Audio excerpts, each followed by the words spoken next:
এখন সেই সেনাবাহিনীকে আমরা এই ইউনূসের জমানা আমরা কোথায় নামিয়ে এনেছি?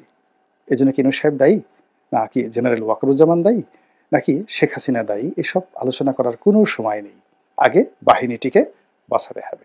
এই বাহিনীটি যদি পুলিশের মতো হয়ে যায়, এই বাহিনীটি যদি পুলিশের মতো হতোদ্যম হয়ে যায়, এখানে যদি চেইন অফ কমান্ড ফেল করে, আমাদের এই রাষ্ট্রের অস্তিত্ব থাকবে না।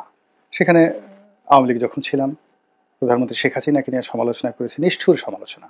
কেমন সমালোচনা? যেমন ধরুন বলেছি যে প্রধানমন্ত্রী কোনো চেইন অফ কমান্ড নেই 2009 সনে, এবং সে সকল আবার সমালোচনা জাতীয় দৈনিকগুলো, তাও যেন তেন নয়, যুগান্তর, প্রথম আলো, এ সকল পত্রিকা একেবারে ব্যানার হেডলাইন, এমপি রনির অভিযোগ প্রধানমন্ত্রী শেখ হাসিনার চেইন অফ কমান্ড নেই। মন্ত্রীদেরকে নিয়ে সমালোচনা করেছে, নিষ্ঠুর সমালোচনা।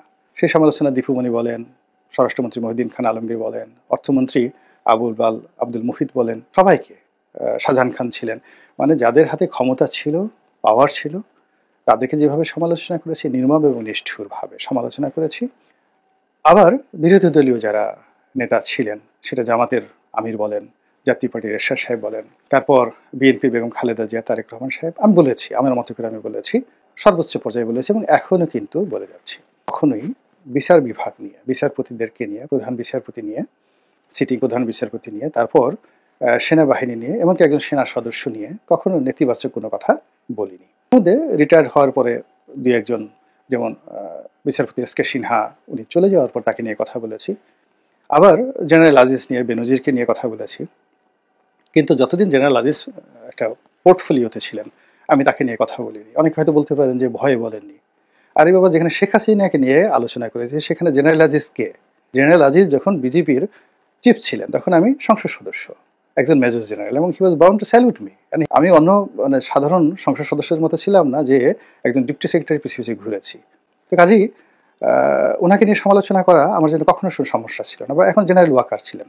দেখুন, 2009 সনে আমি সংসদ সদস্য ছিলাম।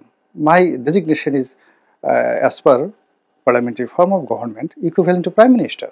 বহু ক্ষমতাধর মানুষকে নিয়ে সমালোচনা করেছি। শেখ হাসিনা মাননীয় প্রধানমন্ত্রীর দুজন সচিব, একেবারে ব্যক্তিগত সচিব, যে সচিবালয়ের প্রধানমন্ত্রীর সচিবের চেয়ে পাওয়ারফুল সচিব আর নেই। এমনকি প্রধানমন্ত্রীর মুখ্য সচিবের চাইতেও প্রধানমন্ত্রীর যে ব্যক্তিগত সচিব যিনি হন, তার ক্ষমতা বেশি থাকে সচিব। আর আমি যখন সিটিং এমপি, তাদের বিরুদ্ধে লিখেছি, তাদের দুর্নীতি নিয়ে লিখেছি। লেখার ফলে এই দুজন সচিবকেই প্রধানমন্ত্রীর কার্যালয় ছাড়তে হয়েছে। সেনাপ্রধানকে নিয়ে, সেনাবাহিনীকে নিয়ে কথা বলা আমার জন্য দুর্বলতা কোনো লক্ষণ নয়। আমি কেন বলিনি এই কারণে যে বিচার বিভাগ এবং সেনাবাহিনী দুটো বাংলাদেশের খুবই গুরুত্বপূর্ণ, সেন্সিটিভ, স্পর্শকাতর। এই দুটো জায়গা নিয়ে সবারই সতর্ক হওয়া উচিত। কথা বলতে গেলে এই সেনাবাহিনী নিয়ে কিছু কথা বলার দরকার আছে। কেন? এখন সেনাবাহিনী সারা বাংলাদেশে ডিপ্লয় করা আছে, পুলিশকে সহযোগিতা করছে, ছিনতাইকারী ধরছে, বিভিন্ন জায়গাতে দৌড়াদৌড়ি করছে, লাঠি দিয়ে পিটাচ্ছে।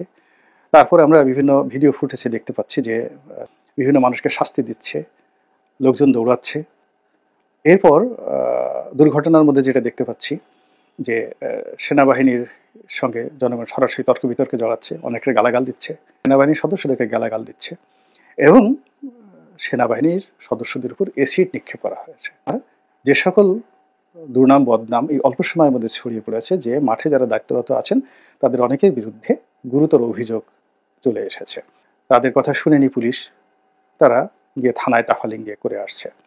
তারা তাদের কথা শুনেনি বা তাদের সঙ্গে মতদ্বৈততা হয়েছে, যেন পুলিশ কর্মকর্তাদের সঙ্গে তারা সরাসরি কন্ট্রাডিকশন অ্যান্ড কনফ্লিক্টে চলে গেছে। ফলে পুলিশকে সহযোগিতা করার নামে তাদেরকে যে মাঠে রাখা হয়েছে, এটি পুলিশের মধ্যে আরো প্যানিক সৃষ্টি করেছে। যখন মাঠে ছিল, তাদের ম্যাজিস্ট্রেসি পাওয়ার ছিল না। আমি উকালতি করেছি যে তাদের যদি মাঠে থাকতে হয়, তাদেরকে ম্যাজিস্ট্রেসি পাওয়ার দিতে হবে এবং পরিপূর্ণ ক্ষমতা দিতে হবে। সরকার দিয়েছেন, কিন্তু সেই ম্যাজিস্ট্রেসি পাওয়ার খাটিয়ে তারা এখন পর্যন্ত কোনো উপকার করেছেন বা তেমন কোনো সফলতা দেখিয়েছেন আমি জানি না, আই ডোন্ট নো। অনেক লোক অসহায়ভাবে চাঁদাবাজদের দ্বারা বিক্ষুব্ধ হয়ে তাদের কাছে যায়, তারা হা করে তাকিয়ে থাকে, অ্যাকশনে যায় না। ফলে কি হচ্ছে, টেকনাফ থেকে তেঁতুলিয়া পর্যন্ত দিদারসে চাঁদাবাজি হচ্ছে, আর তারা শুধু তাকিয়ে তাকিয়ে দেখছে।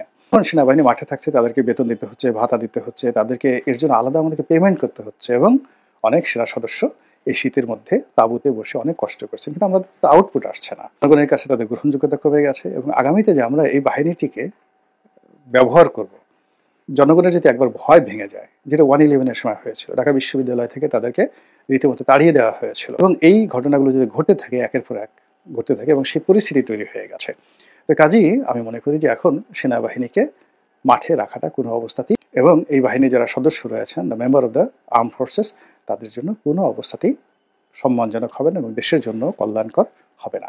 তবে হ্যাঁ, সরকার যদি মনে করে যে না, তাদের থাকা উচিত, তাহলে জরুরি অবস্থা জারি করেন।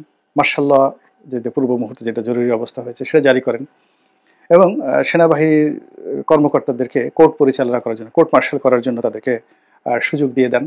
এখন পুলিশকে যেভাবে মানুষ ঠাট্টা করে ঠোলা ডাকে, তখন সেনাবাহিনীকেও এই বাঙালি কিন্তু সবসময় দেখবেন যে টিটকারি করতে, মানে যাকে বলে বাংলাদেশের লোকের কোনো অভাব নাই। তারা যে কোনো একটা নামের বিকৃতি করবে, তো মানুষকে উলঙ্গ করবে, ক্যারেক্টার অ্যাসাসিনেশন করবে।